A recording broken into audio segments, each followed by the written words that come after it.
Hello students, तो I hope आपकी NEET की तैयारी बहुत बढ़िया चल रही होगी, अच्छी चल रही होगी।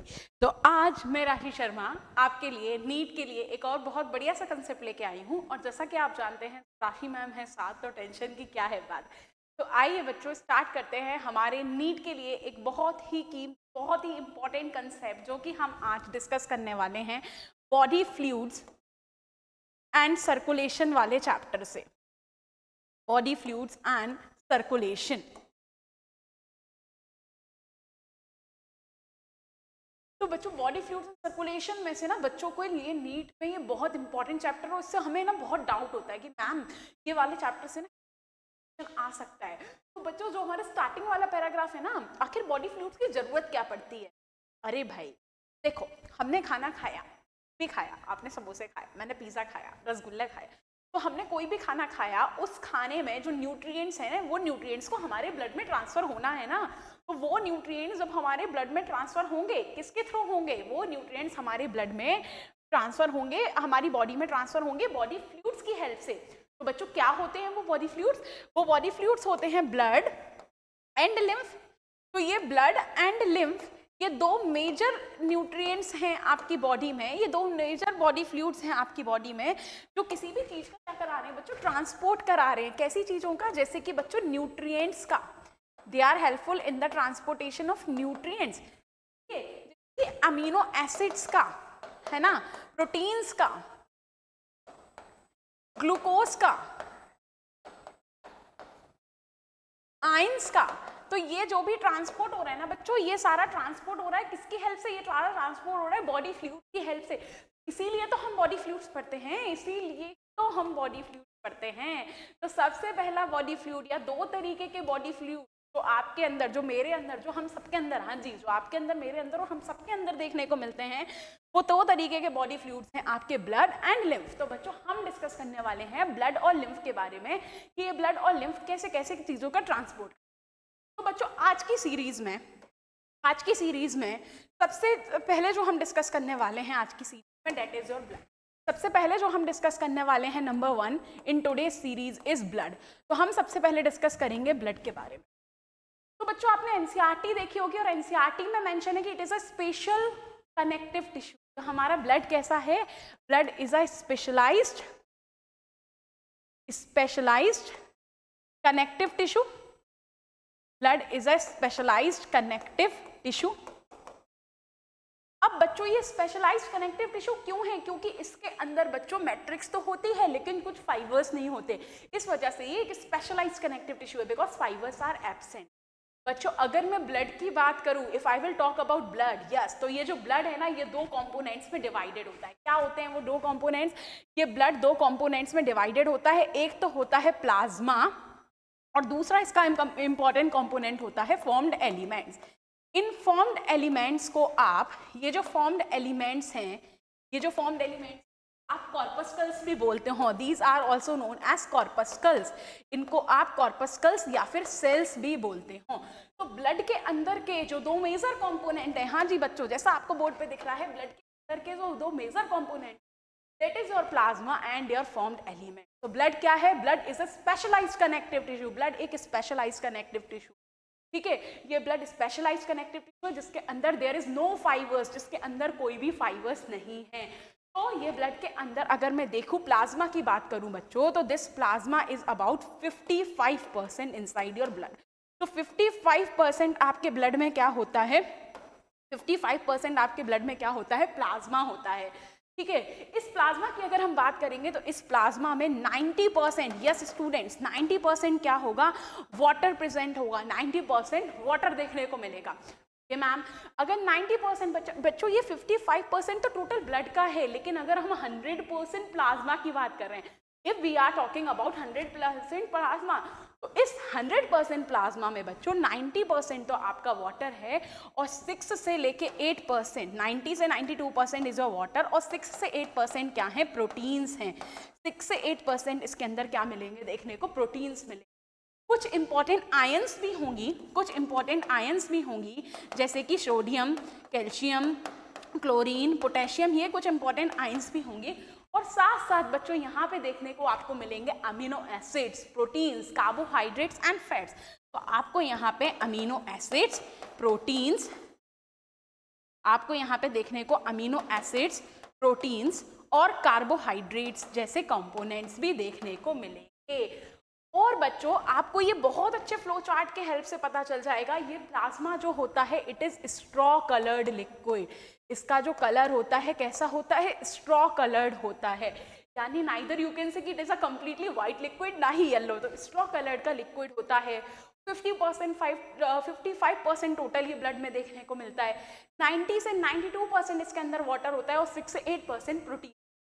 और इसके अंदर कुछ इंपॉर्टेंट आयंस जैसे कि सोडियम, कैल्शियम, मैग्नीशियम ये सब होते हैं, और कुछ इंपॉर्टेंट कंपोनेंट जैसे कि amino acids, proteins, carbohydrate, fats ये भी देखने को। ये जो प्लाज्मा है इसके अंदर कुछ इंपॉर्टेंट क्लॉटिंग फैक्टर्स भी हमको देखने को मिलते हैं, एंड क्लॉटिंग फैक्टर्स। तो ये जो प्लाज्मा है इसके अंदर कुछ हमें इंपॉर्टेंट क्लॉटिंग फैक्टर्स भी देखने को मिलते हैं। तो बच्चों ये तो हुई प्लाज्मा की कहानी। अगर मैं आपसे कहूँ फॉर्म्ड एलिमेंट्स, एलिमेंट्स या फिर कार्पस्कल्स या फिर सेल्स, बच्चों ये 3 तरीके के हमारी बॉडी में मेजरली होते हैं। एक तो होते हैं रेड ब्लड सेल्स यानी आरबीसी, आप रेड ब्लड कार्पस्कल्स भी बोलते हैं। दूसरे बच्चों यहाँ देखने को मिलते हैं व्हाइट ब्लड सेल्स, यानी जिनको आप व्हाइट ब्लड कार्पस्कल्स भी बोलते हैं या फिर ल्यूकोसाइट्स बोलते हैं। और तीसरे बच्चों देखने को मिलते हैं प्लेटिलेट, और तीसरे बच्चों यहाँ पे देखने को मिलते हैं प्लेटिलेट्स। तो बच्चों रेड ब्लड सेल्स को आप एरेथ्रोसाइट्स भी बोलते हो, WBC को स्टूडेंट्स आप ल्यूकोसाइट्स भी बोलते हैं, और प्लेटिलेट्स को आप थ्रोम्बोसाइट्स भी बोलते हैं। प्लेटिलेट्स का ही दूसरा नेम थ्रोम्बोसाइट। तो स्टूडेंट अगर मैंने कहा कि 2 मेजर कंपोनेंट मेरे ब्लड के अंदर मिल रहे हैं, that is my blood and lymph. तो ब्लड की अगर मैं बात कर रही हूँ, yes if I am talking about blood, तो मैंने कहा ब्लड के अंदर प्लाज्मा, एंड दूसरा important component is your formed elements और द कार्पस्कल्स और सेल्स। तो ये जो प्लाज्मा है दिस इज टोटल 55%, ये जो प्लाज्मा है दिस इज टोटल 55%, ये 55% है ब्लड में, 55% है। और बेटा 45% आपके क्या है, फॉर्म्ड एलिमेंट्स हैं या कार्पस्कल्स हैं। तो बच्चों प्लाज्मा की बात कर रही हूँ तो 90 से 92% उसके अंदर पानी है, 6 से 8% प्रोटीन्स हैं, और कुछ आयंस हैं जैसे कि sodium, calcium, magnesium, amino acids, ये सारे कुछ आयंस हैं। ठीक है, प्लाज्मा हमारा स्ट्रॉ कलर्ड का है और ये एक विस्कस फ्लूइड है, विस्कस यानी जो कि थिक फ्लूइड है, तो ये एक आपका विस्कस फ्लूइड है। ठीक है, अब बच्चों फॉर्म्ड एलिमेंट्स की बात करूंगी तो फॉर्म्ड एलिमेंट्स में आपके आरबीसी, डब्ल्यूबीसी और प्लेटिलेट्स आ जाते हैं। ठीक है, इनको आप कार्पस्कल्स भी कहते हैं। तो बच्चों इसी सीरीज में अगर हम आगे जाएंगे, ओके आई होप आप सभी नोट कर रहे होंगे, इंपॉर्टेंट पॉइंट्स हैं, इनको बहुत ध्यान से सुन रहे होंगे। तो इसी सीरीज में अगर हम आगे जाएंगे तो हमने यहाँ पे देखा कि प्लाज्मा के अंदर 6 से 8% प्रोटीन्स होते हैं। तो let's talk about the proteins of the plasma.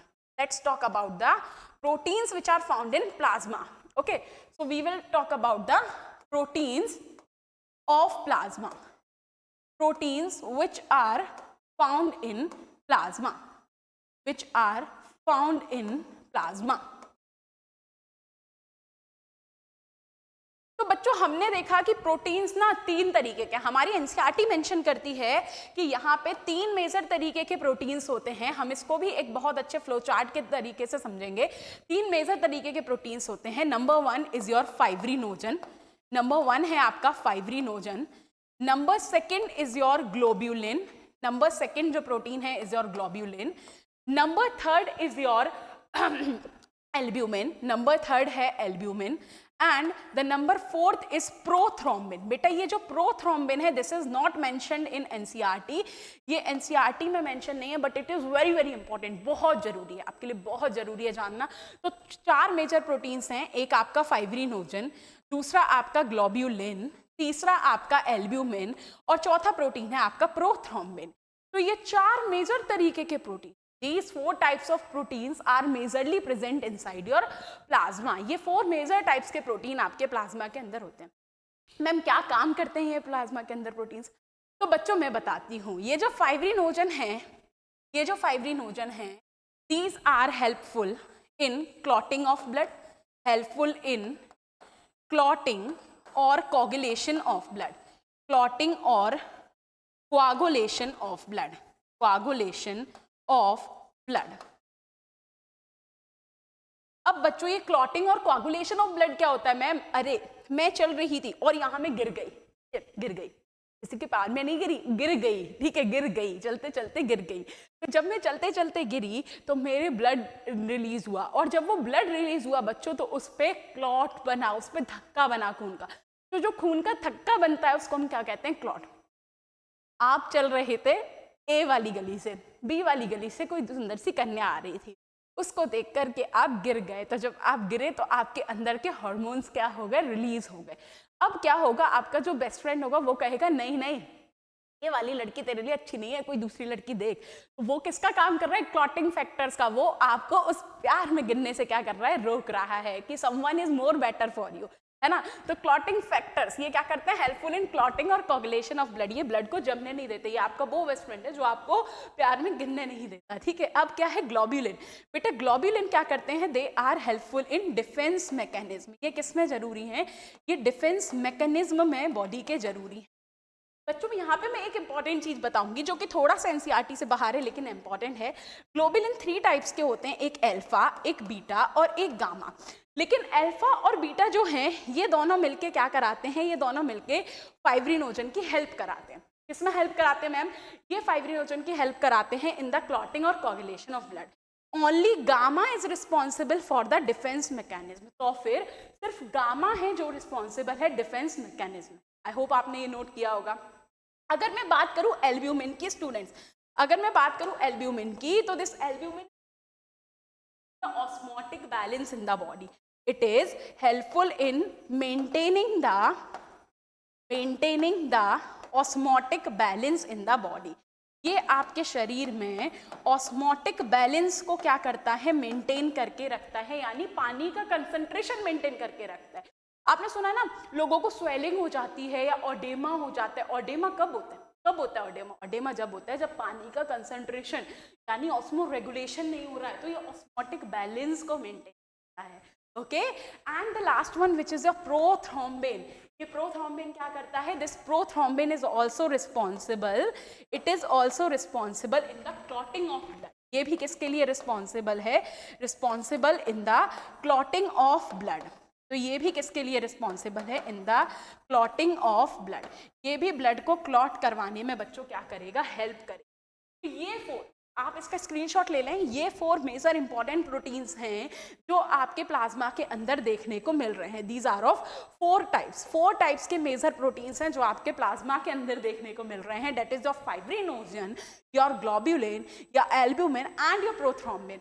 और सभी अपना अपना रोल प्ले कर रहे हैं। फाइब्रिनोजन क्लॉटिंग में हेल्प कर रहा है, ग्लोब्यूलिन डिफेंस मैकेनिज्म में हेल्प कर रहा है, albumin maintaining the osmotic balance, and the prothrombin is responsible in the clotting of the blood. Okay? तो बच्चों आई होप आपको ये बहुत बहुत क्लियर हुआ होगा, ठीक है। हमने क्या देखा था कि हमारा प्लाज्मा 55% है, 90% इसमें वाटर है, 6-8% प्रोटीन्स है। उन प्रोटीन्स के बारे में हमने क्या किया था? पढ़ा था, ठीक है। इन प्रोटीन के बारे में हमने क्या किया था? पढ़ा था। आई होप आपको ये सारी चीज़ें बहुत अच्छे से समझ में आई होंगी। अगर आपको ये समझ में आया है और आपको इससे रिलेटेड एक दूसरी सीरीज भी चाहिए तो do mention in the comment section. आपके लिए ऐसी सीरीज आती रहेंगी। मिलते हैं फिर से एक नए वीडियो के साथ, तब तक के लिए बाय बाय, थैंक यू।